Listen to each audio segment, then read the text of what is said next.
town you never heard of.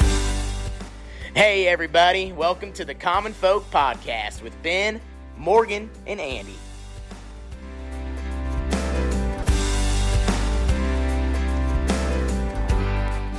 Welcome back to Common Folk, the podcast for the people, by the people. I like when we try and go that route. something like that.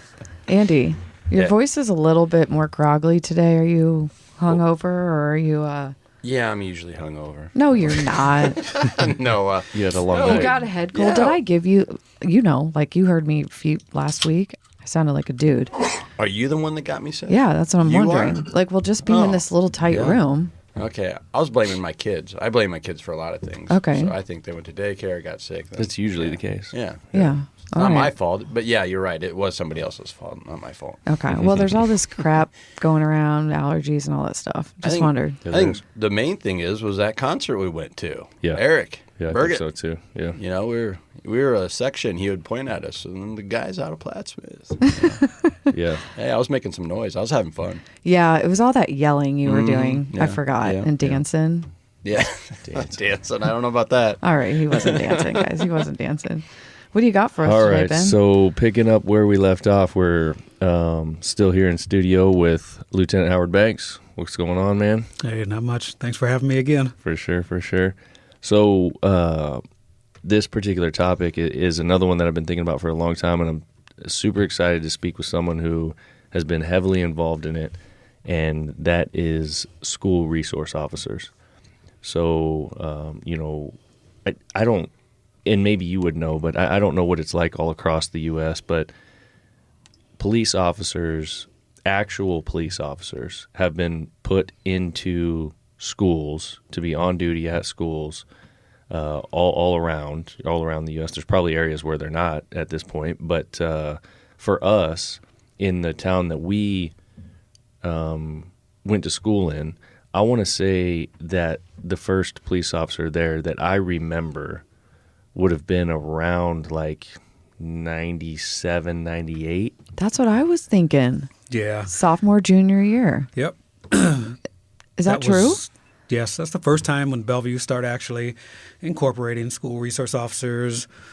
Because yes, you guys had Officer Bees. Officer Bees. Oh, Yes. that's right. Yeah, He was over on at a West. bike. Yep. Yep, he's still a police officer. Do you He's guys- actually a yeah. lieutenant for us. He is. Yep. Okay.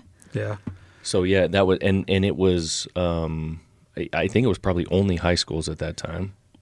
Did we have officers in middle schools or elementaries? I don't think so. I don't remember that.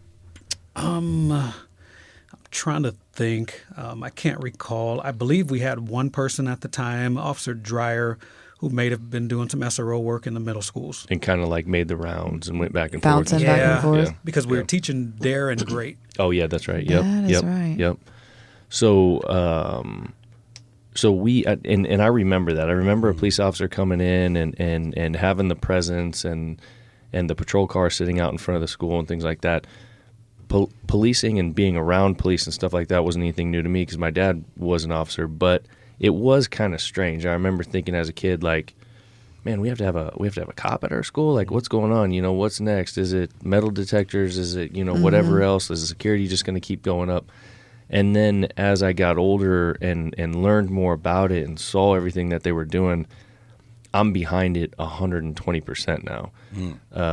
And that's some of the things that I want to get into. But to kind of start painting this picture a little bit, let's talk about your journey. So you got onto the force, and after a few years, you took on an SRO role. Is that correct? You guys keep saying SRO. What does that stand for? School resource officer. Okay. All right. Yep. We said it before, and I'm like, Yep. well, people may not. Sure. Okay. Yeah. Yeah. So actually, I'm going to back up a little. Okay. So SROs, school resource officers, start being put in schools as early as the 1970s. Oh, wow. And Really? initially, I know people think school resource officers were put in the schools for safety reasons, which Yep. that is a part of it. But the biggest reason they were put in there initially was for relationship building because they wanted to bridge the gap between police officers and our youth. People felt that high school was the age where kids are going to start driving and whatnot, and they may get pulled over and start having interaction with police officers. So they didn't want the first interaction to be negative. So they figured, okay, if they can put SROs in schools, they can already have a positive interaction. Plus, SROs can start teaching kids about different things as far as laws with driving, but also just criminal law stuff to hopefully play a role in their life, that if they can teach kids these things, then they would be less likely to do them when after they graduate and get out and become adults. And that's perfect. And that's brilliant, because to me, when I look at it, and this is kind of the conversation that we'll get into in the debate with like school violence and things like this, I see that as being the more important part. Yes. Is that relationship building, that just that presence, that first interaction, the opportunity to teach and interact, and you mentioned earlier, we grew up with these programs, this DARE program, drug abuse resistance education, I think is what it was, right? The GREAT program, that was gang resistance education and training. There you go. So, and it was, now that I think about that, now that you say that, I do remember the officer coming to our middle school and teaching that. And that was the interaction that we had. Yes. The SRO program has since evolved to the safety piece.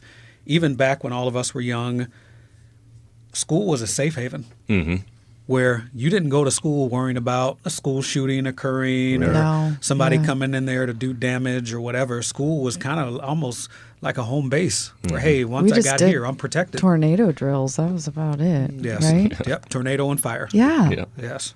Yep. So speaking of my journey, as we talked of on the last podcast, yes, after a couple of years on the force, I ended up interviewing and going back to the same high school I graduated from to be an SRO, which I did that initially for 5 years. And then I ended up supervising the school resource officers for, I can't even remember how many years, 8, 9, but it was a long time. That was my niche in policing, what I enjoyed doing, just because I felt that I could have a connection with students and hopefully share some experiences that I've been through in life, and hopefully that would help them in some way. I knew it wouldn't happen immediately, because you have some people that, okay, it may turn them around initially, but some people may be 30, 35 years old before it sinks in. And ultimately the goal is for it to sink in eventually. When you think about it, a lot of people, they only ever interact with a police officer when something's wrong. Correct. And it's very few and far between those interactions. So they're only going to have a few interactions, and it's when something's wrong. That opportunity to have those interactions on a day-to-day basis in just regular life in school, I mean, when you start putting all these things together, it's almost a no-brainer, that we have officers in our schools. But could I make the argument? Yeah, 100%. Okay. 100%. And this is an old movie, and I believe in a lot of the things. It was a Morgan Freeman movie where, it comes out like every 7 years. A superintendent or a teacher is going to go to this school in the ghetto and change it, right? Make it for the better. And he got to this place, I think it was in Chicago, and they had bars on the windows. The windows were always getting broke, and the first thing he says, get those bars off the windows. If we're going to cage the kids up, they're going to act like animals. Yep. Talking about Lean on Me. There you go. Oh, I was actually like in New Jersey. I was there thinking you go. There you go. I was thinking Dangerous Minds. Well, like, that's exactly what I'm talking about. Every 7 movies, it's Lean on Me, then Dangerous Minds, and then just Gotcha. a different variation of it. And I feel that once you put a police officer in the school every day, you're kind of painting a picture like, okay, these kids need to be supervised. They need to have a police officer there on the grounds because they're breaking the law. They're little rapscallions. And I feel like, okay, now you're telling these kids that you need to have a police officer looking over you every day, and now we're setting this expectation that they're lawbreakers. How you guys have painted this picture, it's completely opposite of that, and I get it. I get the relationship, but could we do the relationship building without being on the grounds all day, every day? Or do you think it's one of those things where, no, we need boots on the ground to kind of forge that relationship? To me, my opinion, You need boots on the ground, and you need to meet the kids at their level. Now, when we look at movies like A Lean on Me or something, or if you look at That's based on a true story, but yes, yeah. Okay. if you put an SRO in a school just like that, then to me you are separating and saying, hey, we are doing this because you guys need it. But if you put it in most all schools where it doesn't matter if you're in the ghetto or in the suburbs or whatever, then you're not separating them. Okay. Then you're kind of It's a level showing, hey, playing field. we're doing this in all. So we're not picking out this in particular school saying, hey, you guys are bad, that's why you need it. So we got to look at it from an educational standpoint of why cops are being put in schools. Because like we talked about on the podcast, there is a difference between, things that the average citizen does not know. And when we look at kids learning stuff and things they can and can't do, and we were kids once, so we know there was stuff that we probably did that we shouldn't have. And Lieutenant, I'm very average, so you got me. Yeah. Right. Yeah. So just being there, the more positive people that you can have in a kid's life, The better. especially during those years, the better, and to teach them. And ultimately, if a kid turns out bad, our job, whether it's if you're a parent or a teacher or a police officer, if you're talking to somebody and telling them, hey, here's the pros and cons of doing certain things, here's what you should be doing, here's the law, at least they have the knowledge. If a kid messes up and nobody ever told them, to me, that's on the adults. That's on the parents. Agree. But if they have all the information and they're doing dumb stuff, especially as they get older, then that's on them. Yeah. Okay. We didn't neglect you by not telling you. We told you, and you still made this decision. Yeah. Yeah, and I think one of the things that you're saying, and the point that I was making earlier, about most people's interactions are pretty few and far between and usually negative, is if you can have that day-to-day presence, it normalizes that interaction. I think subconsciously it helps the kids just get to a point where it's like, yeah, it's just another police officer. Yeah. I'm not threatened. I don't have anything to worry about. Like it's, they'll help me if I need it, but they're just a regular person here as well. And I think that's one of the biggest parts about it. Correct. Just normalizing it. Right. Yeah. But also when we look at change, and let's say if you take a person that maybe they're from an environment or a house that is not stable and not so good. When you look at turning around somebody, the more time that you're around that person, the more of an impact you're going to have. If a person is in their bad environment for all day and you spend, hey, once every 6 months as a police officer, I come around you and come to a carnival or do something, that is going to do absolutely nothing to turn you around. Yeah. But if I'm there, maybe which kids are in school for a lot of the day. I mean, you're talking 7, 8 hours or whatever, and I'm around that kid for that long, then the chances of you having a greater impact that's going to stick is more likely. Yeah, it enables you to make that impact. Correct. Sets the table. And if folks who are listening to this, if they listened to the previous episode when we talked about how you came up and what your childhood was like and so on and so forth, you said straight up that what you were told and what you saw of police officers when you were a young boy in New Jersey was a lot of negativity and a lot of people in the neighborhood talking trash about them and so on and so forth. If you had an officer in your school every day at that age that you were able to interact with, your perspective probably would have been completely different on them. Absolutely. Yep. Which is why when I got to high school and we had our school resource officer, why he was one of the ones that helped me as far as wanting to become a police officer. And I'm a black male and he was a white male, but I wanted to show people like, hey, anybody can do this job. Black person, and that all cops aren't bad. That they're good ones out, and we can have a major impact on some kids' lives. What would you say, in speaking about the school resource officer, what is the role of the school resource officer from beginning to end? Yep. So there's a few roles that they play. Not only being a law enforcement officer, but they're a mentor. People are looking at what cops do. It's even outside of school. If you go to a restaurant and you see a cop in full uniform, people are watching, and if that cop does something stupid, people are going to call and complain, and because they're going to say, hey, this person's held to a higher standard. So you're a mentor, not only for those students, but also the staff. Counselor.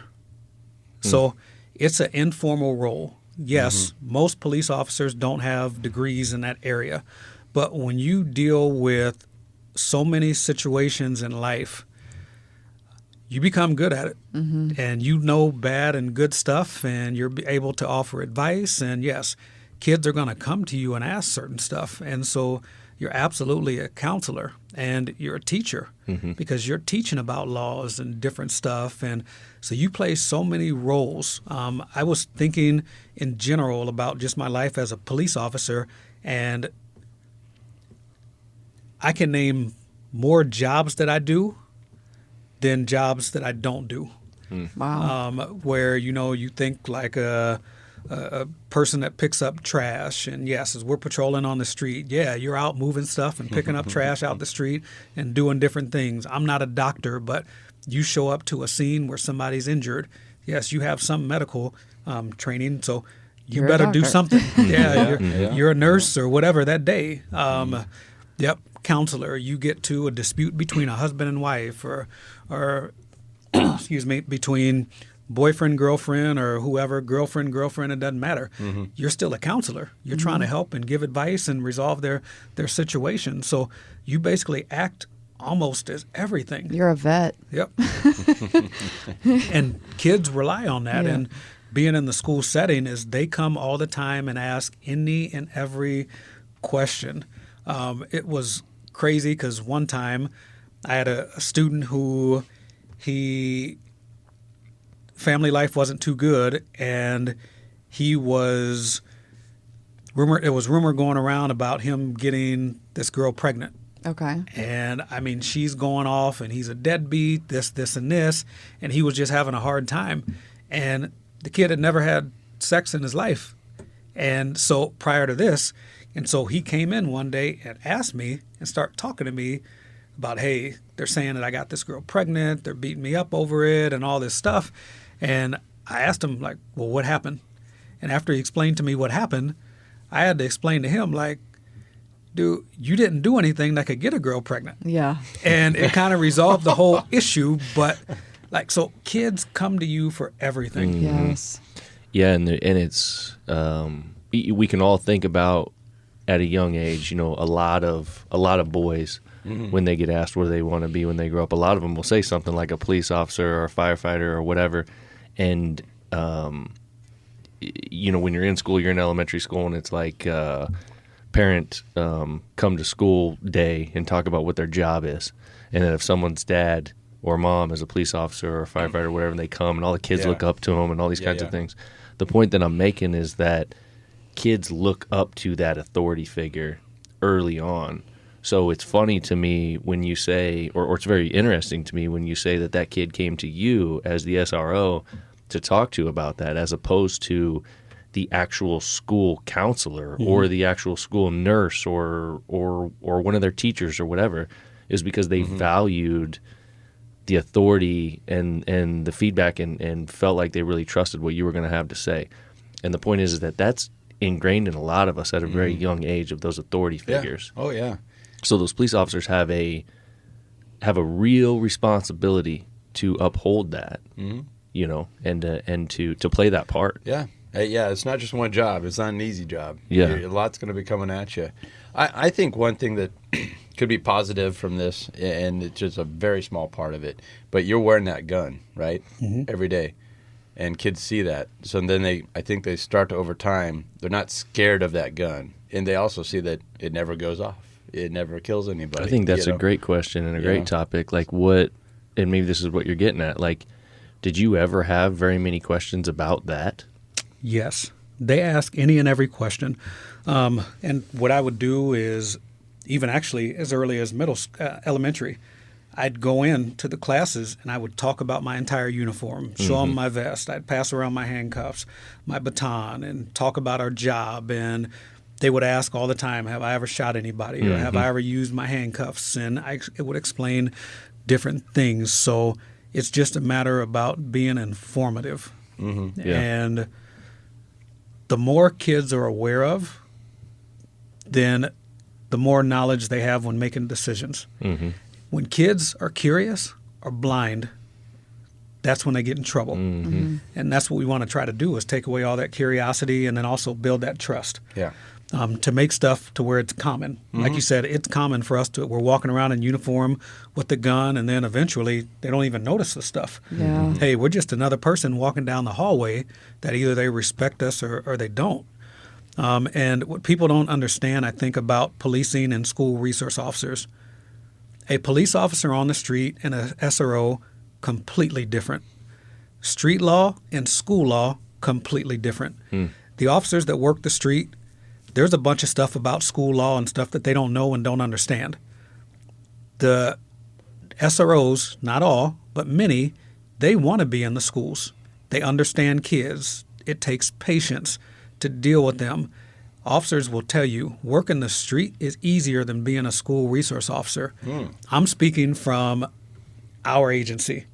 There's agencies around the country to where SRO was looked at as a retirement position, where, hey, this person really can't do the job of police anymore because they can't go chase anybody or do certain things, or they're lazy. So, hey, I'm going to just stick them in the school. That kinda way like I can hide them. Desk job. Yes. Okay. So, It's like putting them out to pasture. Right? yes. Okay. So I know was a big thing over the last few years where they're saying get SROs out of schools, which a lot of those school districts who adopted that and got them out of schools are now having to bring them back in because of the violence and the stuff that's happening. And the SROs in the schools are specifically trained to be in the school. And again, like I said earlier, they want to be there. Now, where I agree is the wrong SRO should not be in a school. If an agency is putting somebody there because of retirement or whatever, completely the wrong thing, because the kids will see it and call BS on it, and they will not make an impact. So the right person that wants to take the time to get to know the kids and build those relationships, they're going to be successful when they need to be in those schools. So there is separate training with you saying, the streets and those cops out there are different than SROs. I mean, schooling, classes, what do they have to do?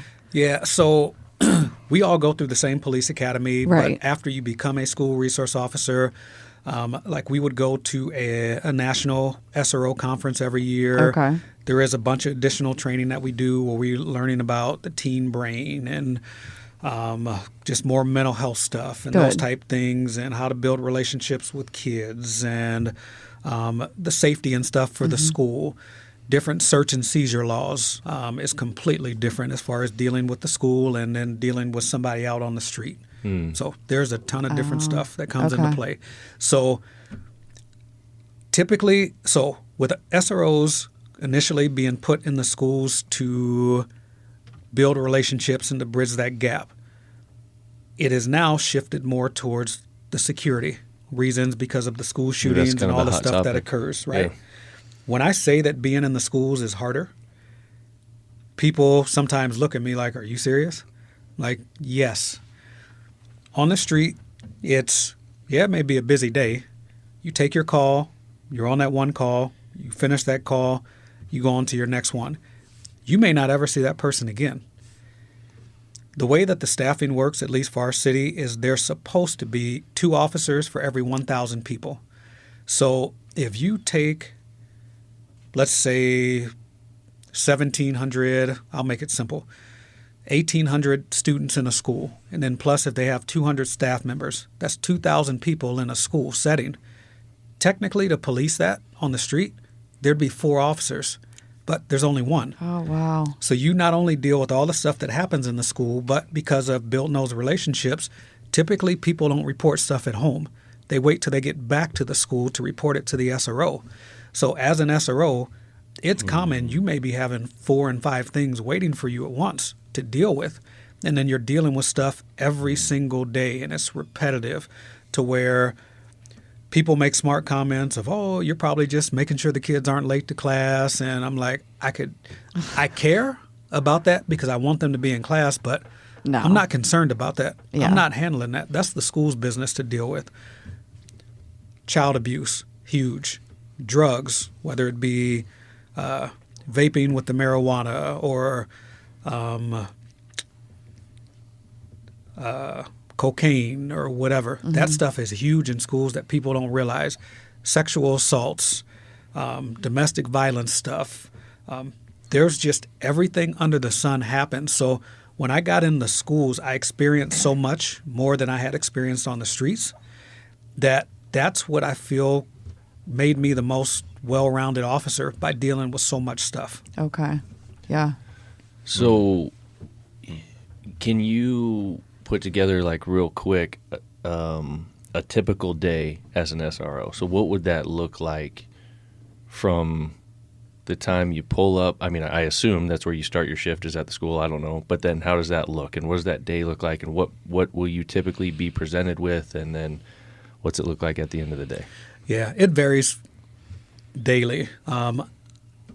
Some days you may have time where you can walk around and go into classes and talk to them about different things and law enforcement and whatnot and build relationships. But other days, no, it was you may either get called in early or you show up to the school and you want to greet kids as they come in. But also you're doing both, building relationships, but also for safety purposes.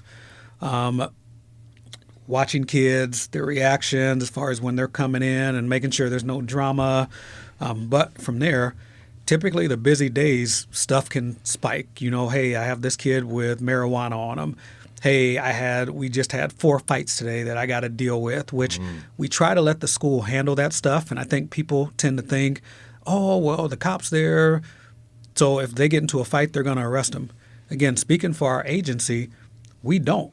We're there to me as a resource, Yeah. which is if they get into a fight, then the school can handle, but we also can come in because we may have the best rapport with that student to where we're talking to them and educating them on, hey, somebody can get seriously hurt. Hey, when you get older, if you continue to do this stuff, then there may be some law enforcement may be stepping in and you may get arrested. And so Yeah. we're trying to educate them. Then it may suicide. A huge thing that's daily and could be 10, 15 kids on a every other day basis that are coming in saying they're suicidal, all the stuff that they're dealing with at home and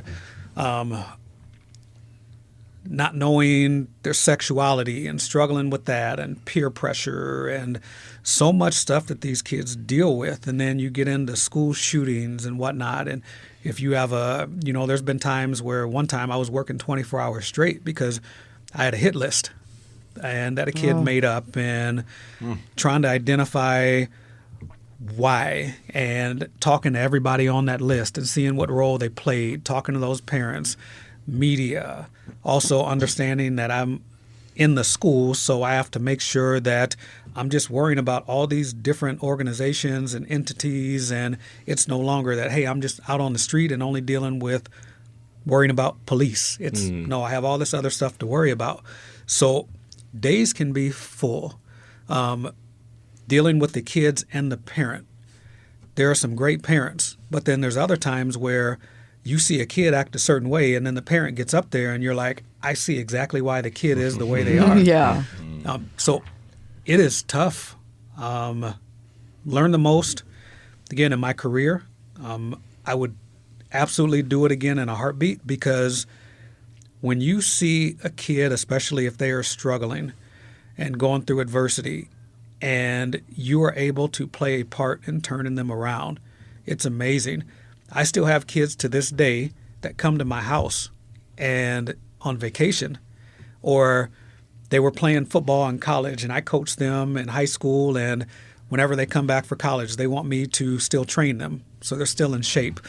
Last year, I just got back from Kentucky because a kid I coached in football became a police officer in another state, and he told his department that I was one of the biggest reasons that he became an officer. How And so cool is that? they called me on the sneak and asked me to come out there for his graduation to surprise him, and I did. So That's yeah, awesome. That's payment. Yeah. For sure. Does do the school resource officers ever get like a break? You know what I mean? Like, because so you're there, you have, most of them have a patrol car, right? Yes. And so do you leave randomly during the day and go do something else, or do you like? Because it seems to me like it's just from opening bell till closing bell, you're just on and you have to be on. But there's things that I don't know about it. Yeah, you can still take lunch and do those type things, but you're kind of at the beck and call of the school. Yeah. We have a whole unit, so we will cover for each other if need be. If somebody's Okay. like, hey, I'm out at lunch, can somebody cover for me? But ultimately, you got to look at it as your own little city, and you take care of that city. And if something bad happens, you take it personal. Well, you should, because you shouldn't want anything to happen on your watch. So it's kind of what you make of it. And that's why I say if it's the wrong SRO in there, then absolutely they should not be there and should be out of the school. But just trying to have a vested interest in the school, do different things in there, educate people, let kids see you in a different light. Don't just come in there in uniform. I was big on occasionally get out of uniform and let those kids see that you're human. So dress down, go to the sporting events, go to other activities or something that's going on in the schools.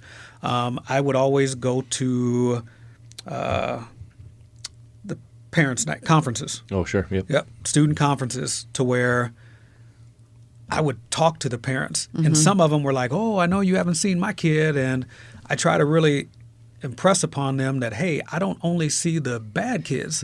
I see the good kids too. Yeah. And I want to come here and see their parents and tell you if they're doing good and whatnot. Because I think a lot of times, yes, we should be giving resources and attention to the kids that need assistance. But a lot of times the good kids are left out because they're doing good, which shouldn't be the case. It's that whole reinforcement thing, that positive and negative reinforcement. If you're doing a good job and you get positive reinforcement, you're going to continue to do a good job and do a better job. Yes. I think that's what you're getting at. Yep. Let's talk a little bit about school shootings, because it's a hot topic, and there's a lot of debate about what role law enforcement should play in these school shootings, in preventing them, in stopping them, so on and so forth. There's been things that we've seen across the country where SROs have and have not been involved, have handled it properly, have not handled it properly. What do you think the role is from a security standpoint, and for things like a school shooting or someone attacking the school, an active shooter? Right. Well, first I want to say there needs to be, at the beginning, before any of this stuff happens, there needs to be communication. Too many times I think that people wait until something happens to say, oh, hey, we need to start addressing this. We had a parental forum that we started in Bellevue, to where we had the police department, the county attorney's office, school officials, where we had a different topic every month that we would bring parents into to talk to them about, hey, if this occurs, this is what the school will do, this is what police will do, this is what the county attorney's office will do, this is what kids are facing, so informative stuff. And we touched on school shooting and had a session about that. And there was only 50 parents that showed up. From a district of thousands. And thousands. Over Yeah. 10,000. There you go. Yeah. Yep, students. Wow. And so, like anything typical, many people don't want to get involved in something until it personally affects them. So if we do stuff like that, but then let's say a school shooting was to happen, we would have people come out of the woodwork saying, hey, well, how come we didn't plan and prep for this? Well, we were doing stuff, but you just didn't come. So it takes planning, and those drills that we do are very important, because people have to know what to do in those crisis situations. And when stress hits, people don't remember stuff unless you have practiced it over and over. And so law enforcement, along with these students, probably play the biggest role in that stuff, and the staff, because typically students know what's going on before any adult. Yeah. And even with these school shooting things, majority of the time, somebody else knew that this person had said they were going to do this. They just didn't say anything about it. So trying to get the kids to trust adults enough also to be have enough courage to speak up when they hear something. Yes, there's been a lot of shootings. There have been times where officers either have or have not done something. Again, speaking from our agency, if that is going on, our job as police is we signed up for this. We are supposed to go in there and handle our business. That's easier said than done. Sure, yeah. Because again, when we talk about human nature and cops being humans, we may train, but we aren't training with real bullets flying at our head. Yeah. So when something actually happens, I see the human side of it. It sucks that it takes something like that for somebody to see that, hey, you can't do this job. But the human side of me is like, I can only imagine if you were outside of a school and there's a school shooting going on, and you're sitting there and you're hearing bullets or people getting killed, and you're thinking, if I go in here, I may not come out. Yeah. Especially if you got a family. When the average person, if stuff like this is happening, they're going the other way. But you're expected to run towards it. Yeah. That's a big ask. But we signed up for it, and I believe I would do it, that I'm going in. But again, you never know what's going to happen, if you're actually going to follow through with something until you're actually in that situation. But I'm going in. I'm not waiting. And with SROs in schools, the thing with shootings is you want to minimize how many people either get injured or killed, because realistically in these situations, somebody's going to get injured. And every second counts. So when you are not on the same page with the staff and your safety protocols aren't in place good, then that is going to make things take longer and the chances of more people getting killed. Even simple stuff. You think even security cameras. You know, schools invest a lot of money in certain things that at the end of the day are kind of insignificant. Safety is the biggest thing. If you're not safe in school and can't provide safety for these kids, then everything else really doesn't matter. Yeah. So even security cameras. So if there was something that occurred, knowing where that threat is, having access to the school. There's some schools around the country that won't give their police officers access to the schools because they're like, well, we don't want them having access to it. Well, what's why? the point? Yeah. So where that would come up is if there was something that occurred and the cops couldn't get in, that is an issue. Not saying police are going to prevent everything, Right. but having that extra security and someone that if something does happen to possibly be able to take out that threat. Yeah, that's one thing that I do. I go back and forth on is because my wife's a science teacher, high school, has been for a number of years, and she's like, man, we had another school shooting awareness day, and we had to go through drills all day. I'm like, once again, you're setting this table. It's like, well, there's probably going to be a school shooting, so we're practicing what's going to happen when, you guys, your classroom gets shot up. I just think that's a terrible thing to be putting into the universe, putting in their heads. Like, yeah, you're probably going to get shot up in class someday here. Like, I mean, like, I totally agree. I totally agree with your prevention and knowing you got to have protocols to lean on when something happens. But it's tough for me. So let me ask you this question. All right. So you've been doing fire drills ever since you were a kid, correct? Can you tell me when the last time a kid died in a fire? I cannot.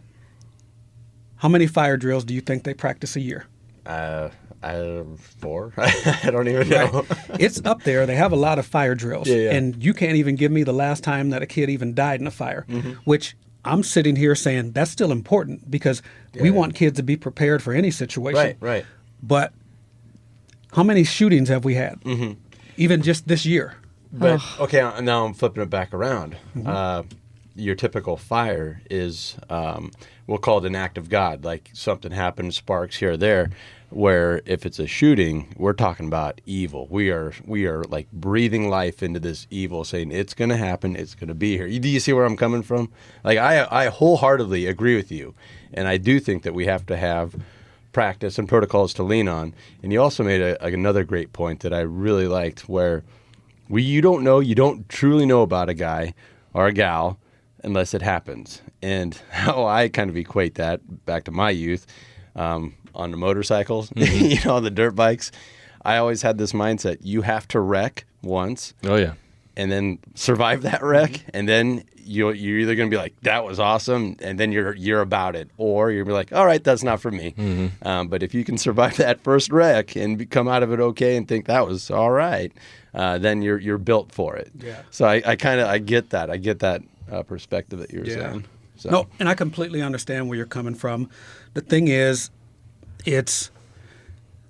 people have a bunch of opinions about, hey, okay, if you're doing drills, then yes, you're putting it in the kids' minds. But also, if somebody is thinking about actually carrying the act out, then you are basically showing them what your plan is to counter that. Yeah. But if you have no plan, Right. then you're going to be worse off. Majority of the school shooters, again, always an exception to everything, majority of them are taking the path of least resistance. You're exactly. They're not shooting down doors or shooting out glasses. Again, exception to everything. Where occasionally you may have somebody do that, especially if somebody's targeted. But the fight or flight response. So the more that somebody is prepared, then the more chances that they're going to fight. Right. If they're not prepared, the more chances they're going to freeze up and not do anything. And there's even a chance that they still may do that anyway, even with all the training.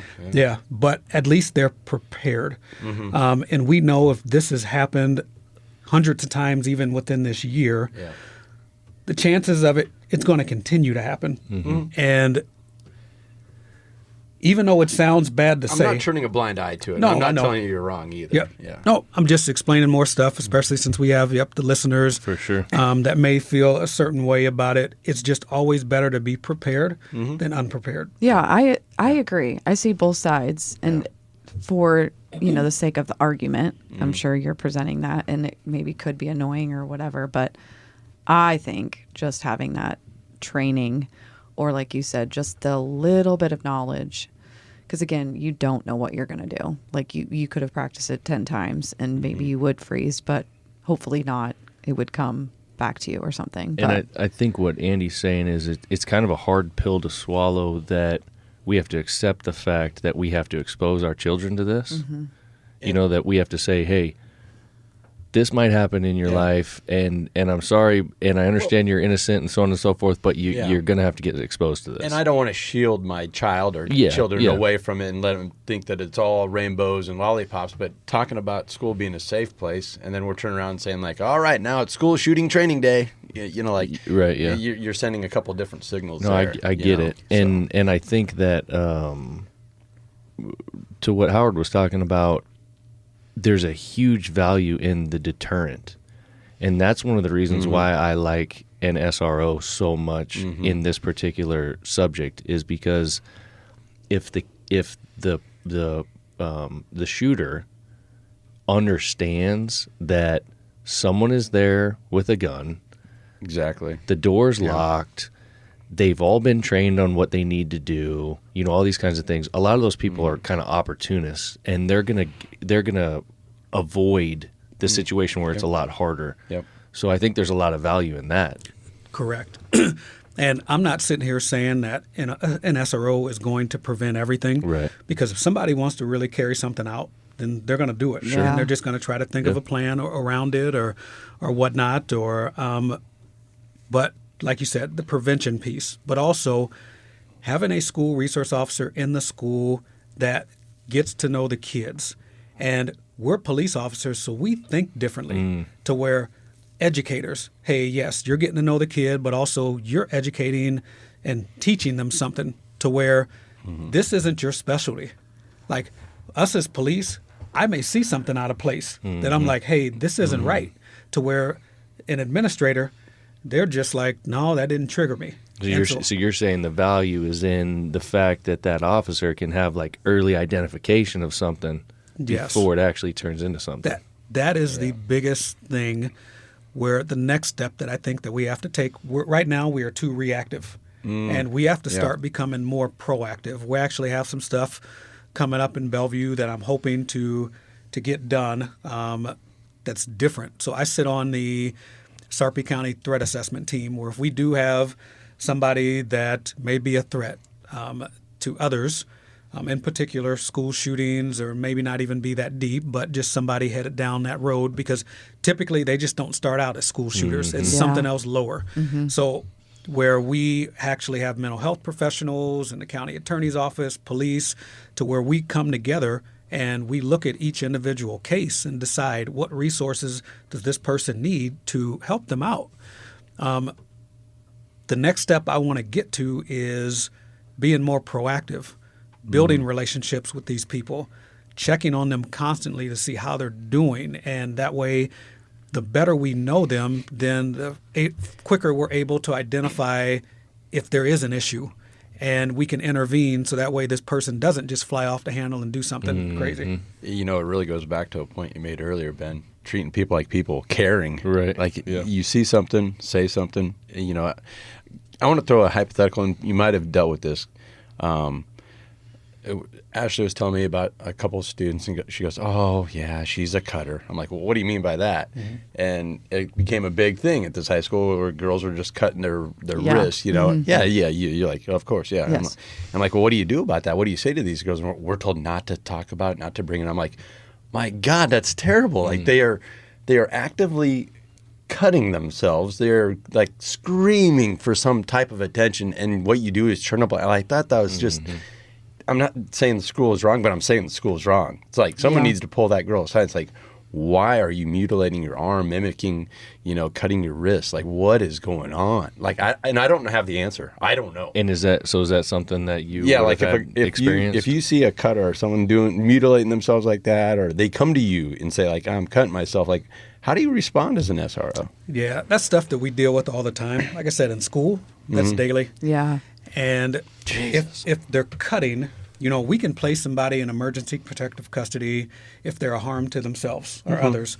So with the cutting, since a lot of the people that are doing it, they're not doing it to kill themselves or harm themselves. They're doing it to, say, release the pain. No, they're saying that it releases pain and that they're going through. So absolutely it needs to be addressed, and you got to figure out why. Even with therapy, people also need to realize when people are going through stuff like that, or if somebody has mental health issues, there's no magic pill, magic thing that you can say to somebody that's going to, you got to figure out what it's going to take to get through to them. Some people, you never get through to them. Right. And so with the cutting stuff is they need therapy to try to identify what's going on to help them turn it around. You need to be concerned about all that are doing that, but the ones you really need to be concerned about, especially, are the ones that you may not be able to see, because the ones that are doing on the arm, some they're cutting in between toes and their feet, inside their thighs and those things, because they don't want people to see, and those are areas that we're not going to look at. So there's a ton of other stuff going on in these kids' lives that we just have to be aware of. Especially when you get into either the self-harm and the suicidal stuff. There are some kids that just do it for attention. Yeah. And it's tough to figure out which, because you have some kids who may, hey, my parents took my cell phone away, and so now I can't talk to my friends, so now I'm going to kill myself as a manipulation. So then the kid keeps saying it, and then as a parent, you're like, well, nope, I know they're not going to do it, but then what if they follow through? So it sucks because you're in a tough spot. Yeah. So as an SRO, I just know I take all of that stuff seriously. Okay. I'd rather be on the safe side. And hey, if a kid is telling me they're going to kill themselves and they're only doing it to manipulate, then we still get them the help. We still, if we need to get them to the hospital, we do it. Because if a kid is just trying to manipulate and they're going to the hospital, then they're going to be like, no, I don't want to go here anymore. But there are some other cases where they may be serious. And but those are tough. Yeah. Man, I mean, I just feel like the kids are screaming for help. You know what I mean?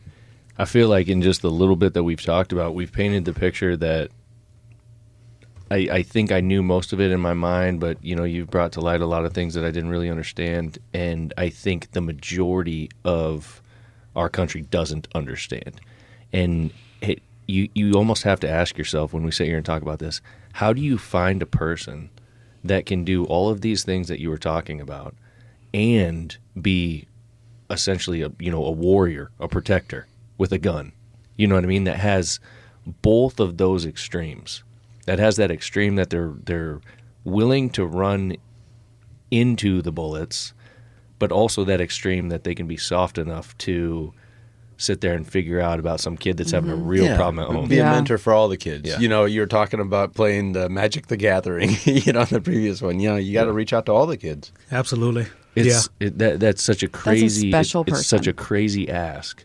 But, and then when you think more and more about it, it reiterates for me, I think it is literally one of the most important jobs in our country right now. And I think every single school should have one. I think every single school should have two. And I think the school districts and the towns should pay for it. I think it should be a regular, expected position, just like anything else in a school. Okay, but this was going through my head. What is your thought on, so we're out in a small town. Okay, so now I'm not even sure at Plattsmouth if they do that, but like smaller districts, smaller schools, I mean, again, it goes back to probably funding. There's probably some in the country that do, but still even in that small. Yeah, because I think the picture that we've painted here is that it's not that we're worried about that guy or that lady standing there with a gun and protecting the front door. It's that we need them to bring that influence that they can bring to that school every single day. Not only for the kids that are struggling, but for kids who aren't struggling. They're just regular kids, and they can have that interaction with the police officer, and they can get to know someone behind the badge. For our town, that would have to be the county. Well, it would be here, yes. But that's what I'm sure. saying. So Yep. that's got to be a normal thing, and many other small schools. And like you growing up, your town was 300. So I graduated with. You know, I mean, that's what I'm trying to like think of. How would that actually look? I mean, Well, I don't know how it would. I don't know how you make that work, but what It's I'm needed. saying is that it needs to be a priority. yeah. Yeah. It Okay. needs to be as much of a priority as the vice principal position, or whatever. Yeah. It needs to be a position that is written into the rules, and it's Right. it's planned on, it's funded, it's done, and then the hard work begins, and that is finding that individual that we just described. That is, Well, the first thing that I believe needs to be addressed, which is a continued problem, is small towns or you think school districts that maybe they're more well off, that they think they don't need one it. because that stuff won't happen here. Uh-huh. And what people need to understand is it can happen anywhere. And that's already been proven. And whether it's, a kid that comes from a well-off family, they may not be in poverty, but they face different issues that may make them snap and go off about, hey, my parents aren't home and they aren't involved in my life. They're only concerned about work and making money and whatever. Or you may get a person that just says, hey, people don't think it's going to happen over here. So I want to make a statement and show that I'm going to go do like it over we said, here. easier. Like Yep. we said earlier, that's the Yeah. easier target. Yeah, those are weak people. And because sometimes people tend not to pay attention to certain things. You look at something where if you think gun violence and you look in North Omaha at certain schools to where, hey, they find somebody brings a weapon to school, people think that's the norm down there. So it really doesn't get that much attention. But let something happen out west to where this isn't supposed to happen at. Then all of a sudden it's on the news and people are like, oh, we got to do something about it. So people have to understand that it doesn't matter where you're at. This is a priority to make these kids safe. I don't care if you're at a private Catholic school. We seen one just happen. So absolutely agree with you. Make it a priority. And some of those small towns, The pay is different. So it's not Okay. like, sorry, I apologize. It's not like an officer in a small town is getting paid the same as in Omaha. Mm-hmm. You know, typically the pay matches up with where you're at. So Yeah. there's grants and stuff out there that Yeah. if people really wanted to find money to fund it, they could. You know, Yeah. that was a previous podcast. Ben hates money, and the bottom line is, if it's a priority, we'll find the funding. 100%. But it needs. That's the first domino it needs to fall. Is it needs to be a priority. 100%. Okay. Yep. No, I like that. You saying it's a position. You're not going to open a school, have a school without a principal. Right. Like, yeah. hello. Yeah. And So- and I think again we've already painted the picture that not only is the security piece of it important, but almost even more important is just that day-to-day interaction Yes. and the influence that that individual brings and the different perspective that individual brings because of their training and because of their job. I don't know. I mean, I think it's priceless. I mean, you've But- talked about it a couple times and you're super humble about it, but the influence you have brought to so many kids and them, you know, I'm sure coming back and going, like you said, off air, you're, you know, going to graduations and whatever, like that's huge. There's people that are police officers because of what you've shown them and what you've done. And he said, I mean, he's gone down this road because of the influence that he had from his absolutely. first SRO. So, You know, you know, Yeah. When I first got into it, first year of SRO, I thought you can change every kid. I probably walked into it just like any teacher where I'm excited saying, hey, I'm going to make a difference and change every kid. And I realized quickly I'm going to kill myself from stress thinking that. Doesn't mean that I'm not going to try. I still said I'm going to put forth all the effort that I have to change every kid, but I know that's not going to happen. Yeah. There's been kids that I've been their SRO that have died, still strung out on drugs, still on the wrong side of the law. But I say this, when I policed on the street, even when I worked over the summer and went back to the street to do stuff, if there was somebody fighting that, and this isn't all, but many, and fighting, doing something crazy on the street that officers either came in contact with or whatnot, when I showed up, the kid would say, I may not like cops, but because he is here, I'm going to stop doing what I'm doing because I'm not going to disrespect him. I couldn't get that person to respect all the other police officers there, but they at least had enough respect for me because of our relationship that they listened and we could get our job done and go on about our business. There you go. That's all Yeah. you need to hear right Yeah. there. I mean, it that's- goes back yeah. to just people to people. Yep. You know. Yep. So let's end this on a high note, and hopefully this doesn't put you on the spot. I've got one last question. Can you think of any particular scenario, any particular student that you remember that you had an influence on, and kind of what that turned into, and like something that you're most proud of? I have a bunch of stories, I but bet. I'll tell you, one that may not sound very significant, but I know it was huge. We had a student, not the brightest. I knew educationally just didn't learn very well. Whole family, gang blood members. He actually was from Omaha, came to Bellevue because he still lived in Omaha, but his parents just wanted him in a different environment.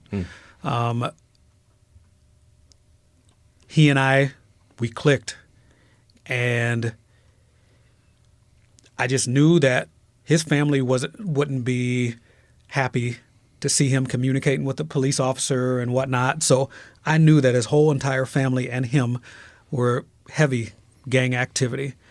And when I got there and we start talking and whatnot, we established such a good relationship that it's called an IEP, so individual education plan, so that a kid may have for different ways to deal with them in school if they have certain issues or been diagnosed with something. And it was unheard of for an SRO to be in that IEP. I was in his IEP because I was one of the only ones in the school that he would listen to and could get him to calm down. We had a different way of interacting with each other that if somebody from the outside seen it, they may say, oh, this is wrong. And me, I'm just like, hey, everybody's different. I need to adapt to them and learn what it takes to get through to each one of them. I know how I can be to each and every student that I deal with. So him in particular, our relationship got to be so good that he one day was upset and was about to fight. And so I got called, and he's pissed, and so he's going off, and I'm like, what's wrong? So he's telling me the story, and I just looked at him and I said, look, if you want to fight, let's me and you go to the wrestling room right now, and whoever walks out wins. And he just completely relaxed and looked at me, and he just said, I'm not fighting you. And he calmed down, and then, okay, take your butt back to class and calm down, and let's go on with our day. And he did it. Yeah. So we had a ton of interactions like that. He'd walk past me, he'd start rapping, and, you know, I'd listen to a song. At the schools, I used to host rap battles. Like, it Nice. was crazy because the teachers would, one day there was a big group, and honestly, the group was people of color. So on the radio, it was, oh, they're about to fight, and I'm just thinking, okay, this what feeds into the perception. Why is it just because they're together? And come to find out, all these kids were doing was just rapping. Jeez. So I then went up there and start hosting these rap battles during passing period, which I said, hey, you guys got 2.5 minutes. If any cussing or anything is done. And they respected that. They do the little rapping and go on. So just kind of more stuff. But yep, with this one kid in particular, where I knew I had made the biggest impact was one day he and I were talking, and somebody had gotten shot that he was talking about. And he was talking about how in the hood we don't snitch. Like, hey, we don't snitch. Nope, I'm not saying anything. So I looked at him and I said, so if somebody shot me, you wouldn't say anything, and you knew? And he just sucked his teeth, and he said, man, Officer Banks, you know if somebody shot you or did something to you, I would tell. And right then I knew how much of an impact, because he's from the streets. This Yeah. kid isn't saying nothing. And shortly around that same time period, there was actually a female who was going off on me and cussing me out, and I'll do this to you. And then all of a sudden I see this same student that I'm talking about Oh gosh. come out, and he starts going off, cussing her out and trying to fight her, saying, if you ever disrespect Officer Banks like that again, I'll beat you, you know what. And so I knew that I had had such an impact on him. I don't know where he's at today. I pray that it's at least something positive, but I wasn't too optimistic based off the environment that he was in. Yeah. And that was, yeah, if you think about that environment that he was in, you know, you talked about trying to make the school a safe place. That probably was one of the most comfortable places for him to be. He loved coming to school, not necessarily for the education, Yeah. because Yeah. he felt safe. He would come to me all the time, rap, talk to me about different stuff. I'd give him advice. He'd try to stand there and talk to me forever. I'm like, take your you-know-what back to class. And he's like, all right, I got you, and then go back to class. And I'd eat lunch with him. If he does some good stuff, I'd bring him up food. Yeah, we just had a good relationship. And you can't do that stuff if you're not in there right with them. Yep. Yeah, 100%. Yeah. like that. Man, it's a good story. Yep. So, to close this out, we have with all of our guests that we have a gift, and we want to give you a gift. So we work with this company in Nebraska, in O'Neill, Nebraska, called Handlebend, and that is this thing right here. So This is it. as you can see, what these guys do out there is they hand make pieces out of copper. So this is all made in their shop. You can see that package that they put together is pretty cool. It's all just, you know, hand put together. It's got that little crowbar on the side for you to open it up. You know, it's just super cool packaging. Like that's something you would see in like a crazy knick-knack store somewhere. You know what I mean? But in that is their handmade copper mugs. So those mugs have the Farm Focused logo on it, our company here. It's just a super cool gift. And we wanted to make sure that we gifted one of those to you. And thank you for coming out here. So I truly appreciate it. I don't need gifts. No, man. I really don't Yeah. like getting stuff, but no, I appreciate it. Thank you for letting me get on here and share just Yeah. a little bit of stuff. And, Yeah, 100%. Yeah. We hope to have you back, man, because I think there's a lot of a lot of other topics that we can tackle. And I think folks, after having listened to this, they're going to be entertained. They're going to be intrigued. Absolutely. It's some very interesting topics. So I'm excited to get these recordings out. Yeah. So Yeah, thanks for the time. yeah. It's been fun. Thank all of you. I 100%, appreciate it. man. You guys have any other questions? Or I anything? don't. You know. No, this was Okay. great. Yeah, thanks, Howard. Well, Thank you. school It's nice to resource see you officer- again. Yeah, for sure. School resource officers. It's. I think we've made the point clear. It's in my mind. I think in all of our minds, it's extremely important. Yes. And I think the conversation will go on. And I'm looking forward to the conversation going on around the country with that with that job. I think you were kind of ahead of the curve, and it's going to take guys like you who understand this thing to teach everybody. This is why this is important. What it So, could be. Yeah. You know. Yeah, and there's a lot of good ones out there. There is, now that are 100%. doing that work that Yeah. are just they're overshadowed by the bad stuff. Yeah. So to the Yeah. good ones, keep doing what you're doing. 100%. Awesome. Man. Love it. Well, Lieutenant Howard Banks, we appreciate it, man. All right, right, appreciate thank it. you. Thanks Close for out. having me. Okay. All right. Peace. Later.